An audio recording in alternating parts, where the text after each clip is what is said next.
Good evening, Acharya ji. I am Jhansi and currently I am pursuing Triple BTech in NIT-Warangal. It's been grateful for me for interacting with you.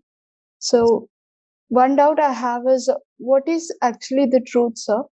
I mean, when we are negotiating with the people, um, either we or them or they, we are closed with the feelings that we are believing inside. I mean, like, if we believe strongly in anything, we feel it is the truth. So there is no part of learning. I feel like life is a journey of learning. So if we feel like something is the truth and something what we believe is the ultimate sense, how can we negotiate with the people and how can we learn? What is the better way of communicating and how do we need to feel, sir? Exactly. That's my question. We believe. We believe in something. Yes, sir. Right? And there is somebody within who has a stake in believing.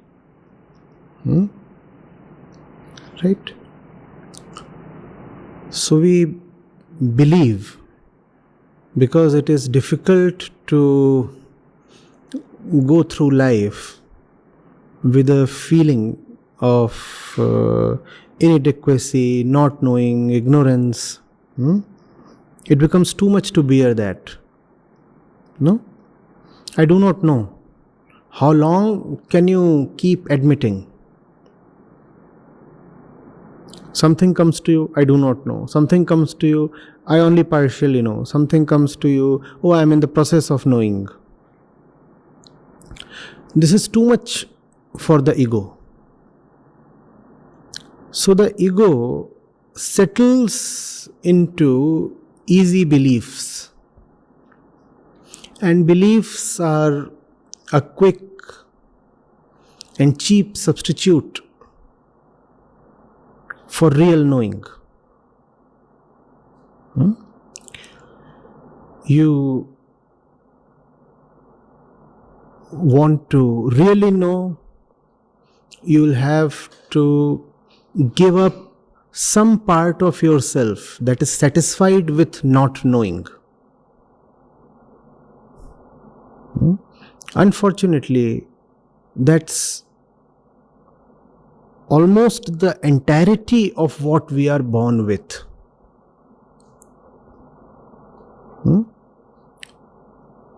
A collection of selves, of parts that are all right without knowing, but with believing. You look at a young child and you will see how quick she is in settling into a belief. Just 2 years old, 4 years old. And she would actually be believing that there is a large cat that comes to the house every night and cooks the breakfast. And so every morning when you wake up, the breakfast is ready because the large cat had come. And the kid would be utterly serious about it. We have something at stake in just coming to a belief and ending it there. What is it that is at stake? A lump of ignorance is born, however, with a desire to know. You could say, a lump of ignorance is born with a desire to not remain as ignorant as it is.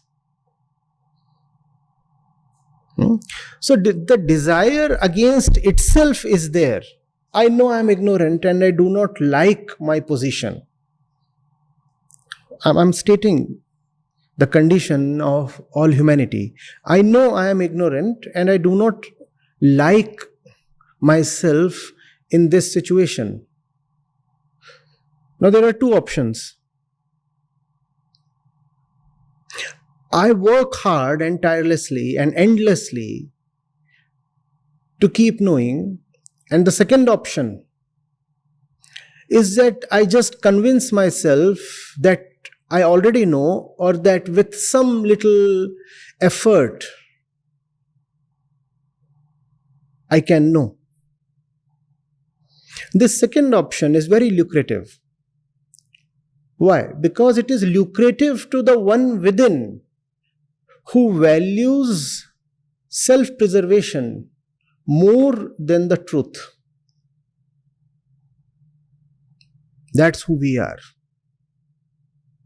We value self-preservation more than the truth. And real understanding cannot happen with self-preservation. We said, as you proceed along the way to understanding, you keep losing big parts of yourself that were satisfied without understanding. So understanding is a process of self-dissolution. That's the price you pay to understand. You cannot understand remaining who you already are.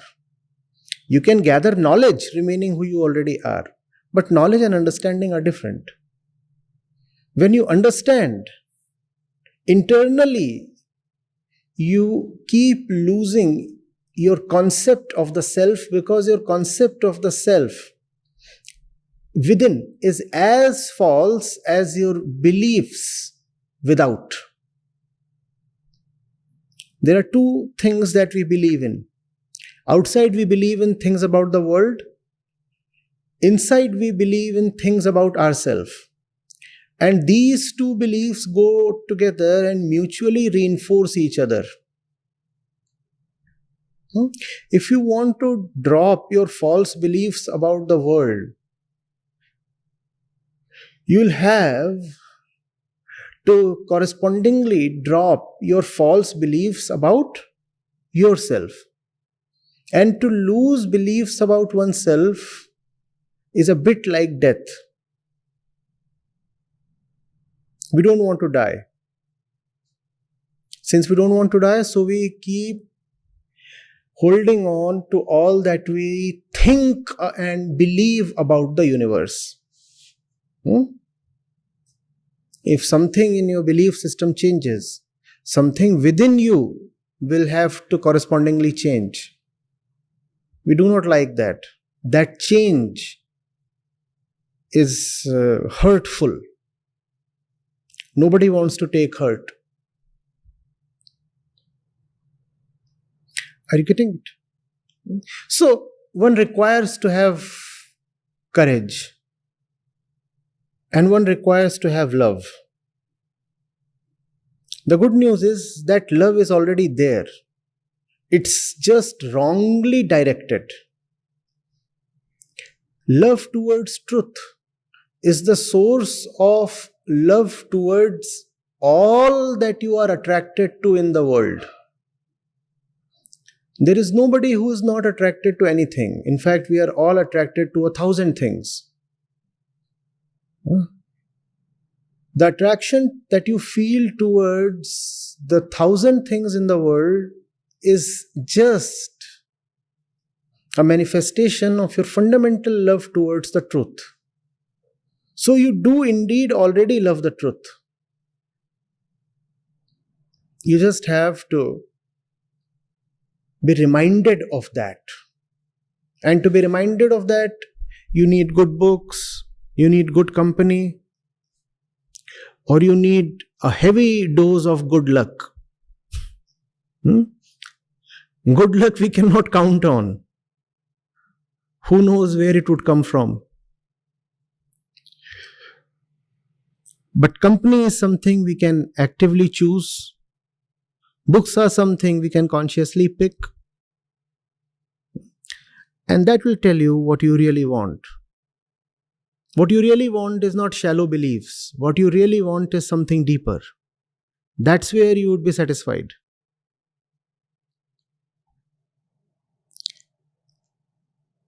Is this too heavy? No, sir. Actually, that's what I needed. And one more thing I want to ask is, No, first of all, is this clear? yes, sir. I'm clear with it. That's too good to be true. Thank you, sir. And another part is courage, sir. I personally feel I am not so well in expressing my views and opinions in front of my peers and my family members when we are in a discussion. The thing what happens is, for example, if we are discussing and we are about to take a decision, I will just convince by the others. Like, although I feel like they are wrong at some corners, and I may feel like I'm strong and what I understood is clear. I cannot express myself like I cannot offend them. I cannot contradict them, and I shall go with them. I cannot like strongly and with confidence. I cannot. Stand up on my own decision and opinion. That is what the problem is. So how can I improve the courage from in front of my peers and family in my life? You have a rupees 10 note. Hmm? Sorry. A small note you are carrying. Hmm? Just 10 rupees. And you are carrying a huge, big bundle of currency. Hmm? Let's make it large. What, 10 lakhs, 10 crores? Something.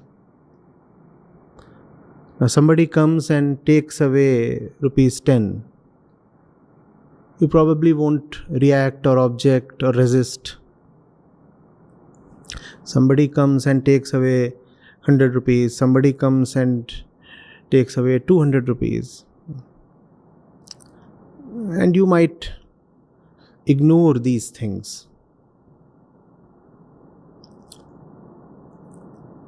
Would you continue to ignore if somebody comes and snatches away the entire big currency bundle?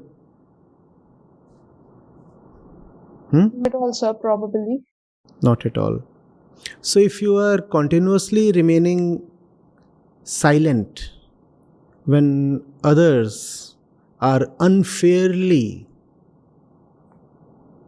dealing with you, what does that tell you about the stuff they are walking away with? Are they taking away rupees 10 or rupees 10 crore? It may be a large amount, sir, but when it comes But to you, wait. But you said that if somebody walks away with a large amount, you will not at all remain silent, right? These are your own words. You said if somebody is indeed walking away with your treasure, then you will not at all remain silent. But you do remain silent. What does that tell you about the amount others are walking away with? Is it rupees 10 or rupees 10 crore? is 10 crores, sir. That is what my problem is, sir. But you said that if others take away rupees 10 crore, you will not at all remain silent. Yeah, yes, sir, I want to say the one thing.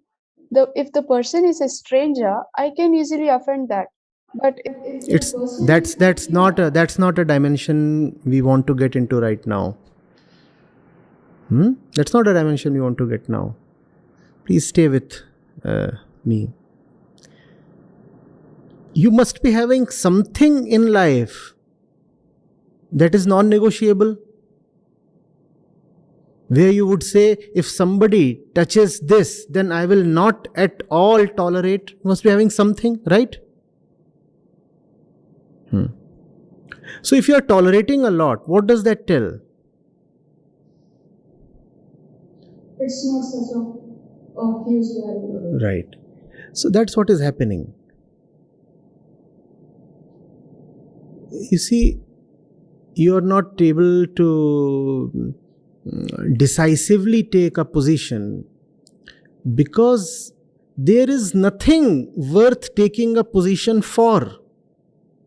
When something very important will be at stake, then you will find yourself rising, responding, resisting without even thought.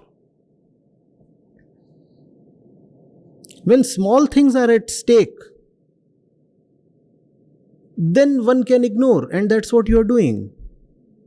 The trouble is not that you are ignoring. The trouble is that the things you are involved in are all small. And when small things are there, how will you summon your energy to defend those small things with a lot of courage and application? That won't just rise.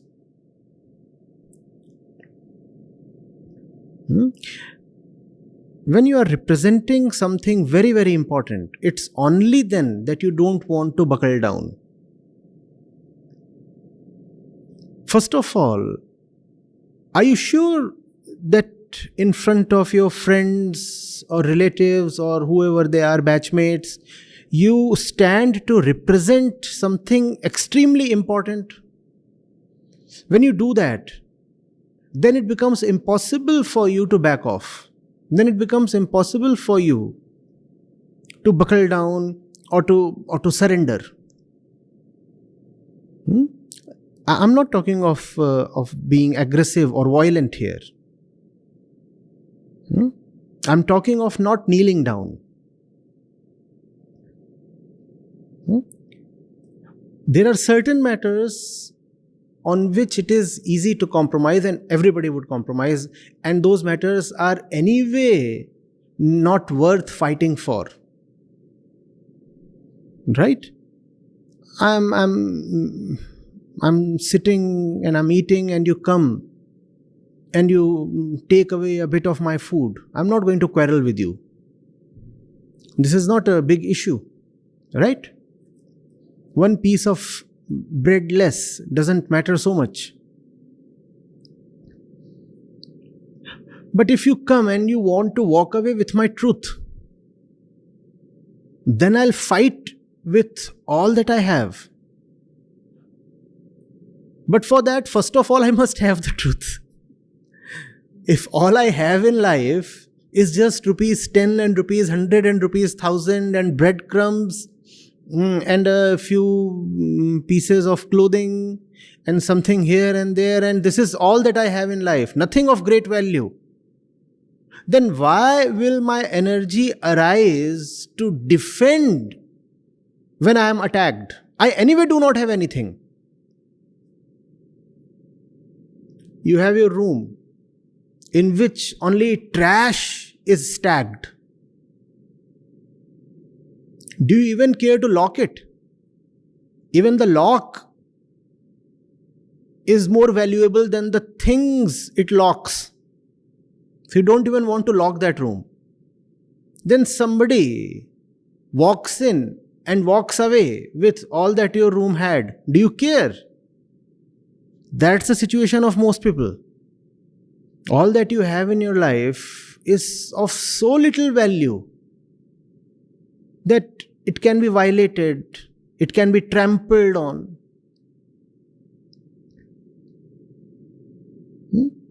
And you'll find yourself just not willing to put up a fight.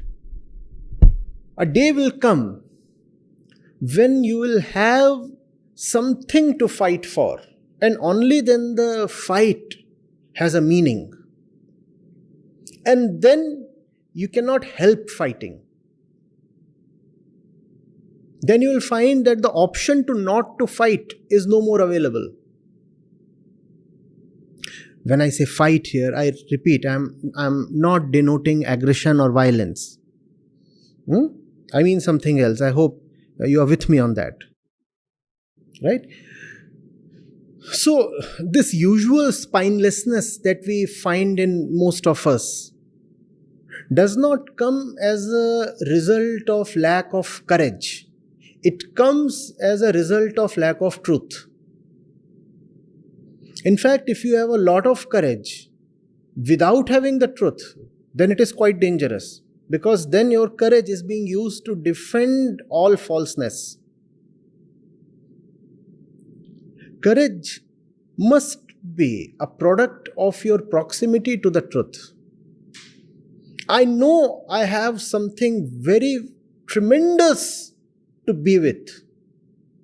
I know this is what gives meaning and value to my life. How can I part with this? You can take away all that I have, but this is something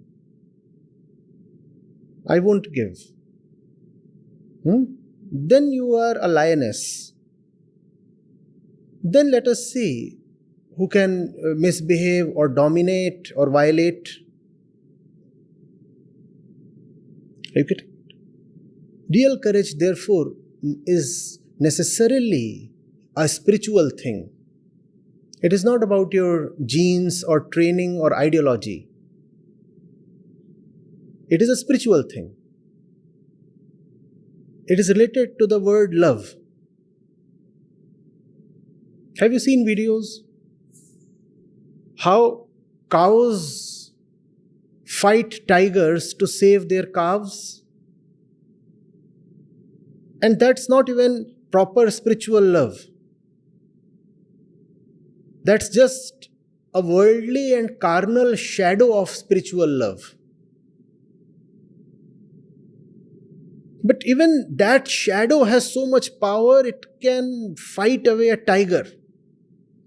Think of a cow, a mere cow, with not much strength in her body. Her body is not made to fight. All that she has is just the two things on her head. Of what utility are they in front of the size, the weight, the aggression, the claws, the teeth of the tiger? But you will find her fighting to death. And there are times when she can actually scare away the tiger. Not because of her power, but because of her ferocity and determination. The tiger now knows that she will fight till death. So, I don't want to take chances here. She will die, but will not succumb. She has something very, very important to defend. And that's just a calf. That's not even the truth.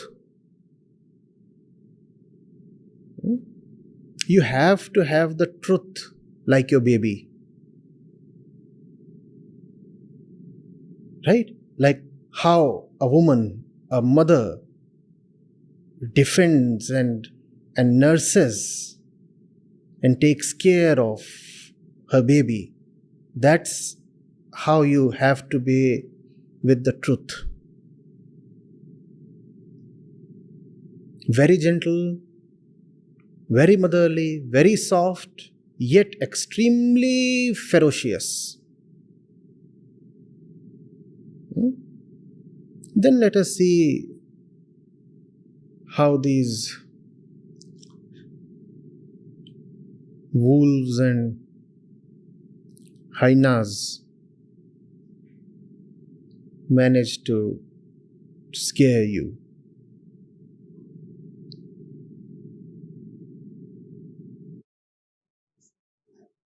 Sir, another point I want to add is, This one is clear? yes, sir. Thank you for that. And the main thing, the practical thing, what I faced is When the reality comes, our parents insist us to choose a path. And we, with the optimistic ideology, tries to choose our wishes and our choices of what we love, our passions. So, how can we defend our parents and choose our ways? Is it correct or not? See, even for your parents, it is better if you choose the right thing, right? Is it not? You want to go to the market to fetch something. You must take the road to the right. Somehow your parents feel that you must go towards the left. If you go towards the left, you will not reach the market, or you will reach quite late. The thing that you have to bring home will be delayed. Who will suffer? Obviously, you will suffer because you needlessly traveled a lot. But even the parents will suffer because the thing that you are bringing is not only for yourself. Being a good daughter, whatever you bring to your life, is it only for yourself? It's for everybody, right? So if you go towards the left and are unable to bring the nice goods home, everybody will suffer, right? Including the parents too will suffer.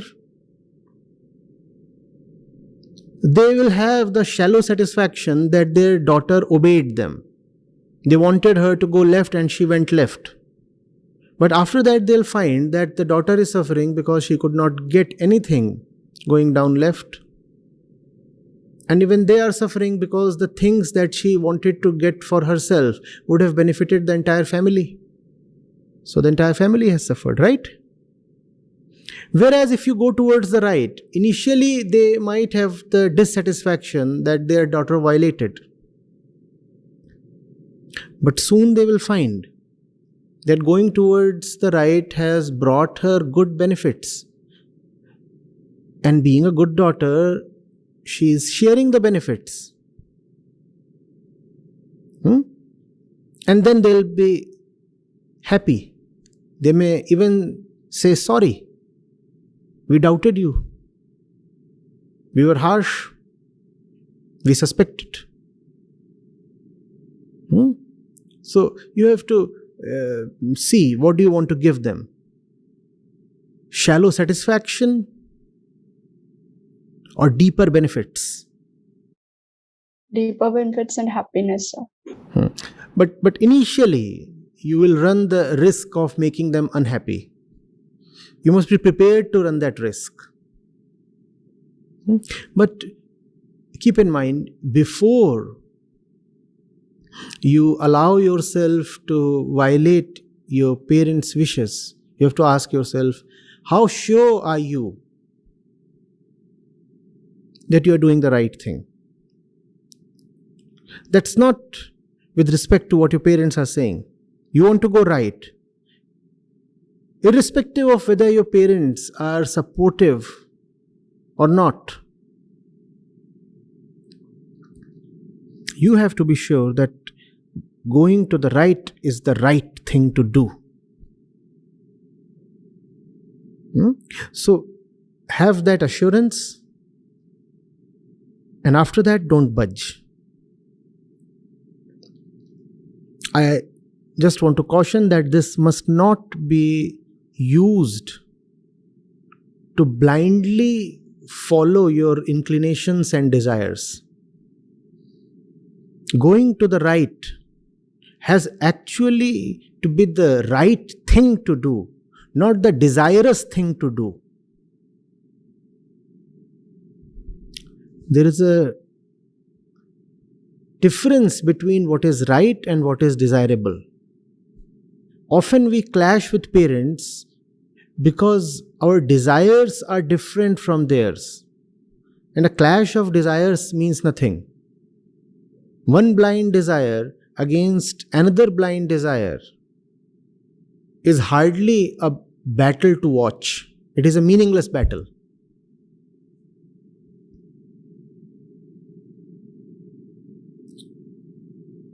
Rightness against desire is watchworthy. So you have to first of all be convinced that you are doing the right thing. And then, if needed, parents' wishes can be opposed or suspended. But not before you have done your best to try to convince them and educate them. So it's a 3-step thing. First of all, you have to be internally convinced that you are taking the right decision. Secondly, try to bring your parents on board. Resistance cannot be the first option. First of all, you have to try to take them along. Then you come to the third thing. If they still do not understand and you are utterly convinced that you're doing the right thing, then you can do what is imperative to be done, the right thing to do, and pray that sooner than later they will understand. And chances are that they will understand, because the right decision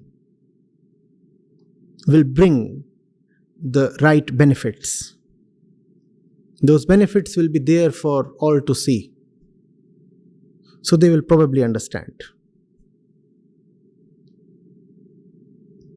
Sir, actually, in the step 1, what you have said, we have to be so sure that we are going in the right way. As the parents suggest us a way, as a kid of them, we feel that our parents knew more than what we knew, and we believe in their experience. So we fall in a confusion that either we are right or parents are right. There comes the confusion, sir. No, it's not about am I right or are the parents right. It's about what is right. That which is right is obviously not confined to only these two positions, your position and your parents' position. The right is absolute and has to be chased, not necessarily from where you are standing. Your own position does not matter. It's not a debate between these two sides, the kid versus the parent.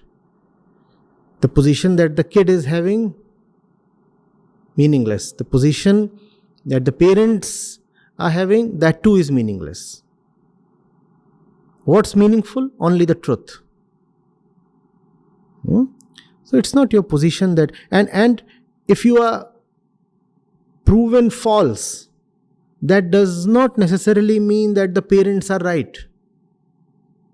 It could be that both the parties are mistaken. Vice versa, if the parents are proven to be mistaken, that does not necessarily mean that you are right. It could be that both of you are totally off the mark. So you have to relentlessly try to know what is right.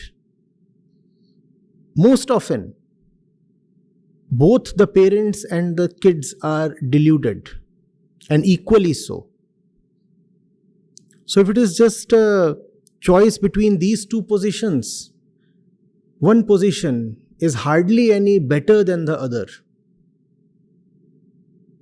The best option could be that parents and kids search for the right thing together without insisting on their respective positions. But that is hardly a thing we see in families, especially in India. So I do not know whether there can be that kind of a collaborative search. Hmm?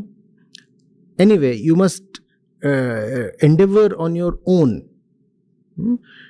One can see, as a young person, never be absolutely sure. I empathize with that. You can never be 100% sure that you are doing the right thing. But at least to the best of your ability, you must try to know. You might still be proven wrong. There is a probability. But do not be proven wrong for lack of effort, for lack of sincerity. You must be very sincere.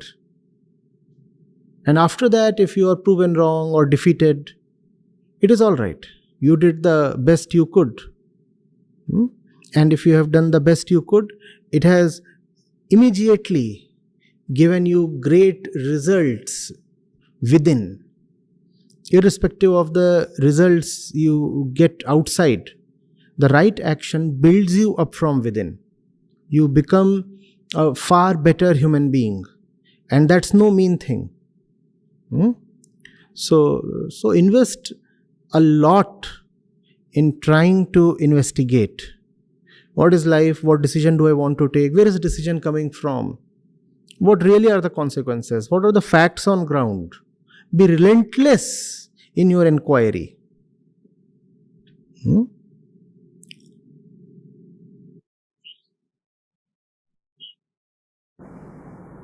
Welcome.